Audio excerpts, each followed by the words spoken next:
Today is March 10th in the year 2003. I'm Karen Herman with the Archive of American Television, and it is my great, great pleasure to be interviewing Marcy Carsey in Los Angeles.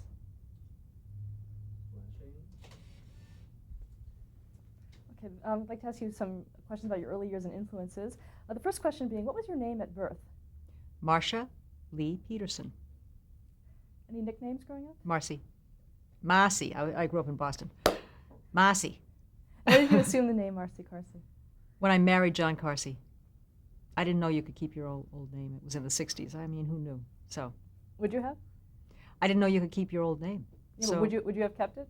Oh my God, yes. Yeah, to avoid being Marcy Carsey. Yeah. People still ask me, were your parents that strange? No, I married into it. When were you born? November 21st, 1944. Where? Weymouth, Massachusetts. What were your parents' names?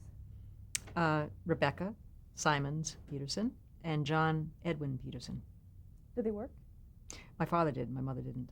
What did your father do? He was a draftsman in a shipyard at Four River Shipyard, Bethlehem Steel. Any brothers or sisters? Yes, I have a brother.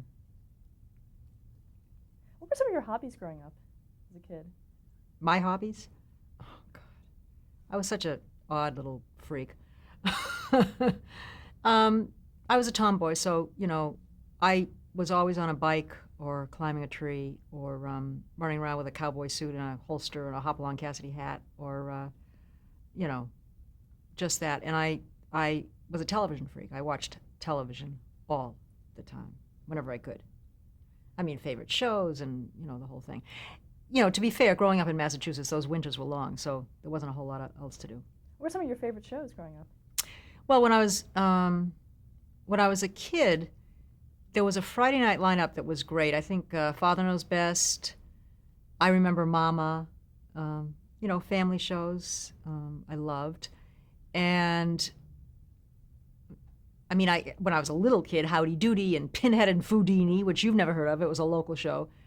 Beanie Boy. I mean, But anyway, later the family shows, and I used to love to watch them with my parents. I mean, it was great. To me, it was just a wonderful way to spend a Friday night. I'm sure they would have rather been out, at the movies, but that was my favorite way to spend a Friday night. And then later, Maverick. When I became a teenager, westerns, things with good-looking guys, James Garner, I thought I'd die. I mean, I would have died if I had missed a Maverick episode. I used to run home on a Sunday, I think it was, to see Maverick. And every other Western, I could sing you the theme song still. Did you ever end up meeting James Garner? Yes, we did God, the Devil, and Bob with him. He played the voice of God. God, the Devil, and Bob was an animated series, short-lived because the religious right came down on NBC and they came down on us. God bless him. Anyway, so James Garner played the voice of God. So I had to go up and tell him I had a crush on him when I was 14. I'm sure he was dying to hear that. A 58-year-old woman telling this guy that she had a crush on him when she was 14. But, it's what it was. Did you have a lot to do with casting him as God, or? Yeah. I nodded a lot when his name came up. What did you want to be when you grew up? Well, I found recently a little photograph album that I had when I was a kid, when I was like in, I don't know, 3rd grade or something, 4th grade. And it said down the bottom, it was kind of a self-interviewing little photograph book, and it said, I want to be when I grow up, and I put a teacher or a nurse. It occurs to me now that the reason I said that in 3rd or 4th grade is because that was the only thing that girls at the time thought of. I mean, our range was kind of small. Teacher, nurse. That was about it, Private secretary, maybe. What high school did you attend? Weymouth High, public school. In college? University of New Hampshire, public school. What did you study? English Lit. Did you know what you wanted to do? Well, by that time I thought I wanted to be an English professor at a small New England college, rake leaves, jump in them in the fall.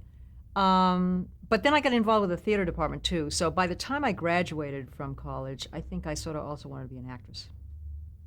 Were you playing roles on stage? In college, yeah. I loved it. So what did you do after you graduated? I actually did summer stock. My one of my theater professors recommended me to Lake Sunapee Playhouse, which I think no longer exists in New Hampshire, and it was a great summer theater. And so I did summer stock for a summer, and then I went to New York because I had never lived in a city. You know, I grew up in a town south of Boston, went to school in Durham, New Hampshire, and so I got a call from a high school friend of mine, actually a high school acquaintance. We weren't even friends. At the end of my senior year, because I never plan ahead. I never have, never do. I'm not good at it. I just don't plan ahead. But she called in my senior year and said, "You want to meet me in New York and we'll get an apartment together?" I said, "Okay." So she literally said, "Meet me on the corner of 57th and Park on September whatever at 10 o'clock in the morning and we'll find a place to stay." I said, "Okay." So that's how I came to go to New York. How did you support yourself? I got temporary jobs. I got, I was signed with a temporary agent. I worked in the garment district. I ordered velvet. I didn't know what the hell I was doing. I did that. I did all kinds of temporary jobs but I discovered that there was an industry in television, which had never occurred to me, that television was an industry. Television, which I loved, was an industry. So I eventually got a job as a tour guide at NBC in New York. I harangued the guy who was hiring until he hired me, basically, because there were a lot of young people just out of college who wanted that job. That locker room was full of young Turks who wanted to find their way in the television industry. So I really had to I went to see him every other day. Lunch break for my temporary job. You got to hire me. He finally did. You remember what year that was? 66. What did you do at NBC? After 2 months as a tour guide, and then I harangued the people on the Tonight Show to hire me. So, because that was the most exciting thing I thought that was going on at NBC in New York at the time, the Tonight Show with Johnny Carson at the time. And so I finally got a job. I left the locker room, the tour guide locker room, and got a job as a schlepper, as a low-level whatever on the Tonight Show. What kinds of things did you do? I answered Johnny Carson's fan mail. I answered the calls off the street. I got coffee for whoever needed it. I did that for a little while, and then, that was actually fun. And then I became, I don't know if they call them secretaries or assistants then. Assistants, I think. An assistant to the associate producer. So were you there when the show taped? Oh yeah. I didn't have to be, but I loved it. So yeah. I mean, my God, yeah. Did you learn anything about television? Oh my God, yes. I mean, first of all, it was production, so it was totally unglamorous. It was a 6th floor and metal desks and but the talent coordinators, everybody was together. There was no nobody had like a plush removed sort of office space. So you got to hear what the talent coordinators were doing, what the writers were doing, you just were involved in the whole thing. And then when I became the associate producer's assistant, I used to write up the interviews, that Carson would eventually get. The associate producer and the talent coordinators would pre-interview the guests. And the assistants, we were all young women of the same age. We were all 21, 22, 23. We all were having the best time. And we were all in a kind of a bullpen right outside the guys' and women's offices that were talent coordinators and producers. And we were all typing up the interviews and basically doing the guys' jobs, because that's what a good assistant does. You find out what talent is in town. You make up some of the questions if they didn't get around to it, or, it was fabulous. It was great. And yes, I learned a lot. How long were you there? 2 years. Where'd you go from there? I realized I couldn't get promoted. I mean, they're not going to promote an assistant to talent coordinator, so I had to leave. So I went to, I got a job at an ad agency in the programming department of William Esty Advertising. William Esty, I think one of their key clients was R.J. Reynolds Tobacco, and I can't remember what else. But and the job paid, $120 a week or something. But the job function was really important. The job function was that I should get whatever inside information I could from the networks, just infiltrate, get scripts, get rough cuts, get ideas, get everything that would let us know what the pilots were that they were doing, about to shoot or had shot, and that we would recommend, me and a couple of other young girls, would recommend what these important clients should buy into and what they shouldn't. So that was the function of the $120 a week job. Then you eventually moved to Los Angeles. Yes. What I was married the guy I actually had worked for on the Tonight Show, And he was moving to Los Angeles to become a writer on Laugh-In. So I, rather than try to explain to my churchy mother that I was actually just moving out with him, I called him one day from work and just said, hey, you want to get married? He said, yeah. So we did. And like that, basically, 10 people, Saturday, and got married, and I came out to LA with him. What did you do there in LA? Well, I was kind of starting over because, not that I had gotten that far in my career. I was only 24 at the time by this time. But I left that advertising job, and I didn't have a job in LA. I was just coming out with him. So, I looked for a job. For a while, I was a stringer for another ad agency in New York that screened commercials. So I would just make sure I would screen episodes of Mannix and whatever else was on in that era to make sure that the commercial placement was not right up against a dead body or something. So that kept me going for a while. And I got a commercial agent and started acting in commercials. Oh, what commercials did you do?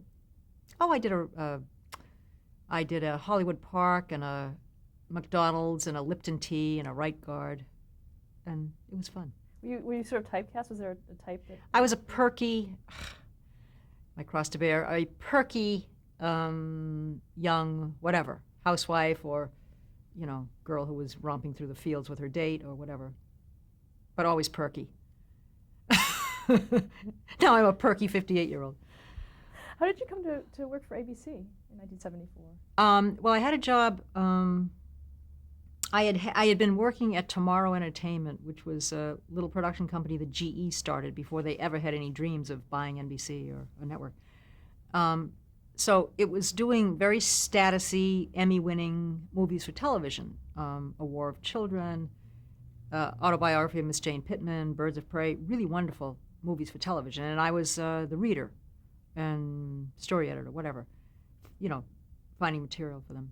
And I decided that my next move would be to go to ABC because I just thought network television was, to be at a network would be at the hub of the industry. And I just thought, what fun that would be it would be like a graduate course in television to be in the place where it all happens, where the programming and the scheduling and the development of these shows happen. And I knew that ABC was my only hope because I was pregnant, I was female,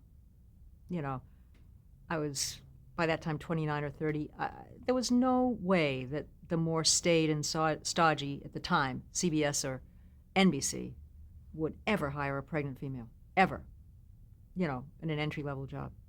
So I went and interviewed with ABC, and ABC was in the toilet at the time. There were only 3 networks, and they were number 4.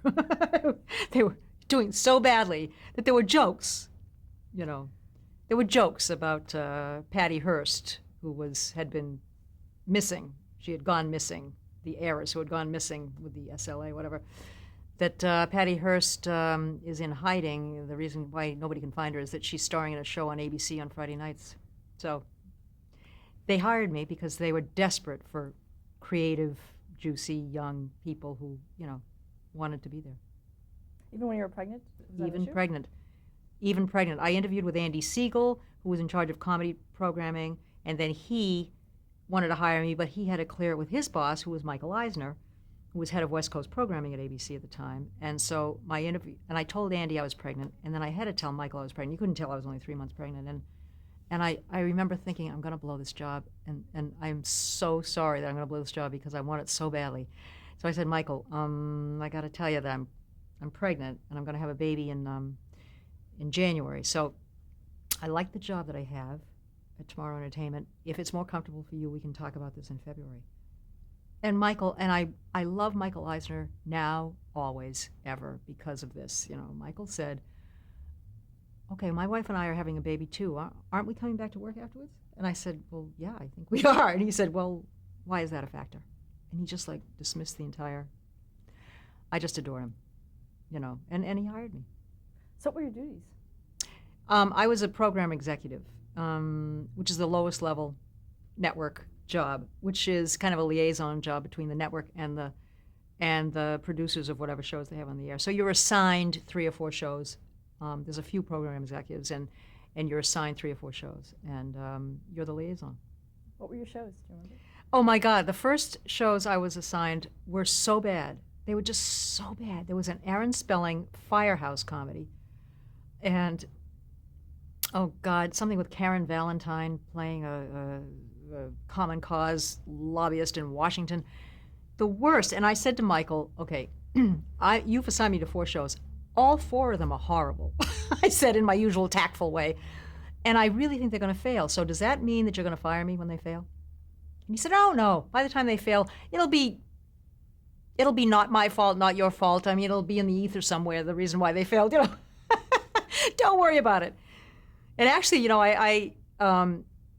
Andy Siegel, who was my direct boss at the time, I said, show me some of your favorite pilots that didn't sell. Let's get the stuff off the shelves. I want to see what this network is up to and what they don't do. He showed me Barney Miller, which was at the time called The Life and Times of Barney Miller. And I said, well, this has to go on. And he said, well, they passed on it. I said, okay, this can't happen. This can't happen. I've got these horrible shows I'm assigned to, and this is on the shelf. So I went and talked to Mike Eisner about that. And I said, you have to just put Barney Miller on the air, assign me Barney Miller, and give somebody else these other shows. And it's a fabulous show, Michael. Anyway, I'm sure it wasn't me, but for some variety of reasons, Barney Miller went on the air, and I actually got to work on it. So that was delightful. Were there other instances of that where you found something on the shelf like that? No, that was the only one I found on the shelf at that point in time. But it was fabulous. It was such a wonderful show. Now, how did your career progress at ABC? Fast, actually. It went fast. I mean, I think it was a confluence of things. I mean, this was the mid-'70s. And I don't know, in the mid-'70s, there was a great progressive feeling in the air. I mean, women were all career women. I mean, when I got pregnant in the 70s, and I did it twice, people said, what did you do? It was like the most unusual thing that could happen, that a woman in the working world would get pregnant. I mean, it was such a division. Those of us who were working were, so proud of being career women that not many of us had babies. And of course I did, because I'm always contrarian. So everybody thought I had just done the most unusual thing. Ew, what did you do? My friends would say, well, I got pregnant. But somehow it worked out. But there was a thing in the air that was progressive. Maybe the ERA was buzzing around. I don't know. But, ABC was actively trying to hire women because ABC, and I don't know why this didn't happen before, and I don't know why it's not happening more now. But ABC at the time said, well, our audience, most people watching television are women. Women watch more television than men do. So women watch more television than kids do. So why don't we have a lot of programmers who are women, who know whereof they're programming to? So they were actively trying to find women. So at one point at ABC, in the mid to late 70s, I was in charge of comedy programming, and later I was in charge of series programming. Esther Shapiro was in charge of miniseries. Pam Dixon was in charge of casting. Jackie Smith was in charge of daytime. There were women all over the place. In almost every department, they were either in charge or almost in charge. So it was a wonderful time at ABC. And so I progressed fast. And so I went from being a program executive when I went there in 1974 to being head of series television in 1979-ish. What programs did you shepherd through at those times? Taxi, Soap. Soap was my first and my best love. Three's Company, Dynasty, Mork and Mindy was a big one. A bunch of comedies, a bunch of dramas. Now the network had really risen at that point. Yeah. How did that affect you, or how did actually you affected it? But there was a bunch of us. It wasn't just me, but it was a bunch of us, and it was a very enlightened management. It was fabulous. Michael Eisner was a fabulous boss. Fred Silverman came in later. He was a fabulous boss. I learned so much from those guys. How free of a hand did you have in the development of series? Extremely free. I think it's very different than it is now. Extremely free. Leonard Goldenson, who had founded the network, was still there, actively there. He was in every scheduling session. He was in every pilot screening session. When you bring your pilots, everybody brings their pilots to New York and, shows their wares to their management. Leonard was always in the room.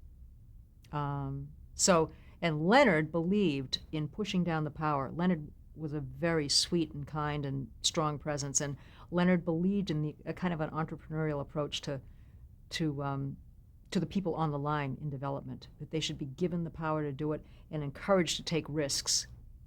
And it was fabulous. We were all encouraged to take risks. Michael told me, I don't care how many, you can deliver me 12 horrible pilots in one hit and you've had a successful season. Never be afraid of showing me something that was a noble risk that fell flat on its face. You know, it was such a great lesson to learn. Do you have a favorite noble risk that you took at that time? Well, soap was a noble risk. Soap was a huge risk. Soap dealt with, homosexuality, and it was a wonderful mix of comedy and drama, and Susan Harris writing it, Paul Witt, Tony Thomas. It was Jay Sandrich was directing. It was a beautifully done series. It was fabulous and cutting edge. And I delivered that, and we screened it, and I could barely breathe. I was so nervous.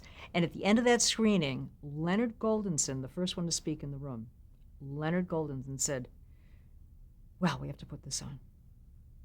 And I could have cried. I could have cried. I just so appreciated that he said that. But yeah, other noble risks. Well, one of the things we did was I believed that independent voices were very important. So we put Jim Brooks and Ed Weinberger and their company into business and got Taxi on from them. We put Steve Cannell into business and put 10 Speed and Brown Shoe on from him, which was Ben Vereen and Jeff Goldblum. It was fabulous, but ABC didn't give it the right amount of attention. So, I think you mean shows that were noble risks, but there were also financial and creative risks and business risks, like putting people into business because we believed that strong independent voices were really necessary in getting good programming out. Talk about the addition of Tom Werner to your staff. Well, I had come into ABC as a program executive, the low-level job, and then I had sort of requested that I be demoted into development, because the program executive thing was in charge of current, ongoing programming. I wanted to develop shows. And when Fred Silverman came in, he made a division, and he separated program executive and current and development. So as a program executive, you had nothing to do with development. So I was going farther away from the thing I really wanted to do. So I went and said to Michael Eisner, listen, I have a problem. I really want to be in development, but it's now separated, and I want to be manager of comedy development or something. Could I do that? And he said, well, that's a demotion. It's less money and it's a demotion. I said, okay, I'll take it. So I became manager of comedy development, and then I became director of comedy development, and then vice president of comedy development. And I think somewhere along when I was director of comedy development, which is still a low-level job, I needed to hire my replacement as manager of comedy development, which is when Tommy interviewed with me, as well as other people. Actually, Brandon Tartikoff was sent by somebody at ABC to interview with me, and I said, no, he doesn't understand you have to respect the audience. I mean, I really, and I still believe that. He just didn't understand how to respect the audience. And Tommy was sent by, I think Michael Eisner knew his family, and Tommy had been working in research in New York at ABC. And so Tommy was sent by Michael, I think, to interview with me. And I said to Michael all sorts of caveats. I said, you know what? The likelihood of me hiring somebody that you know personally is so slim. That just freaks me out, Michael. So just have him interview with like 30 people here so he won't notice when I don't hire him. So Michael said, okay. And so that's how I came to interview Tommy. But I liked him, and he had the guts to argue with me. In the first interview that we ever had, he was arguing with me about so many things, and I just thought, this guy is like brave enough to be crazy enough to actually be arguing with the person that he wants a job from. So I hired him. Why did you leave ABC in 1980? ABC had changed management, and the philosophy of that management was there was no way that I could,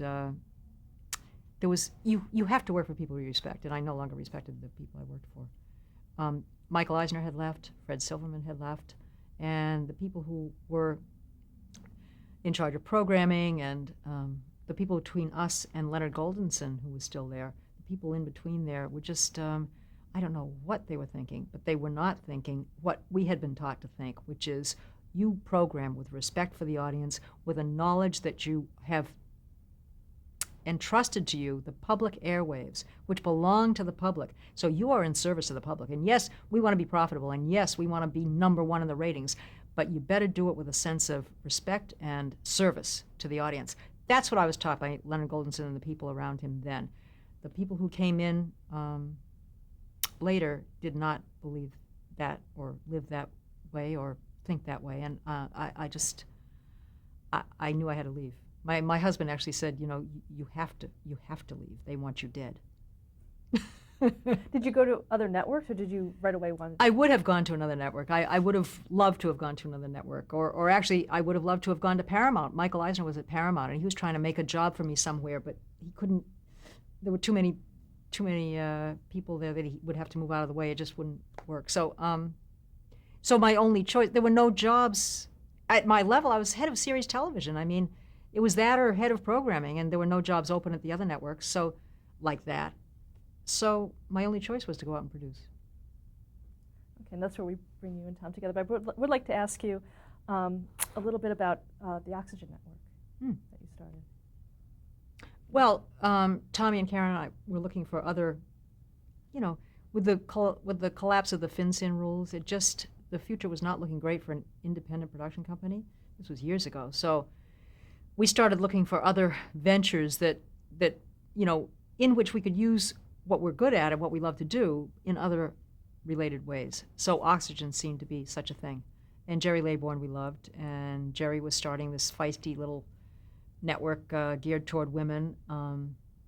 It was a cheeky thought, that she thought, well, why do we have to be Time Warner or AT&T? Why can't we just be, or Disney, why can't we just be some entrepreneurial people, mostly women, who want to start a cable channel for women? I think we can clear the space on that. And Leo Hindry was very helpful in helping us do that. And so we said, okay, we'll sign on with you to do that. So we became investors. We have about a minute left. What are your recent projects?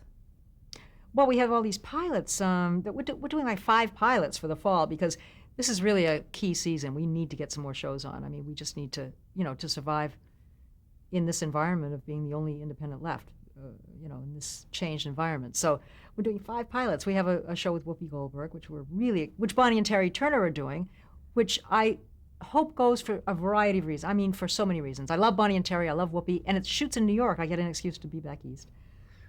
A show with Tracy Morgan, who's a comedian on Saturday Night Live, which is terrific. A show shot all over Europe. The pilot's done in Barcelona about a family traveling through Europe at this particular time when everybody hates America. So that's interesting. And CGI animation show about a family of video game characters and what they do at home. And these guys, Tim Allen, Mark Brazil, who's the guy behind that 70s show. After Bonnie and Terry left, Mark took that over. He and Tim Allen are doing a show about guys today and how they're different from what guys have been before. Well, great. Well, thank you very much. Hopefully we'll check back with you and see how they all did. I hope something gets on and sticks. Well, thank you very much. Thank you.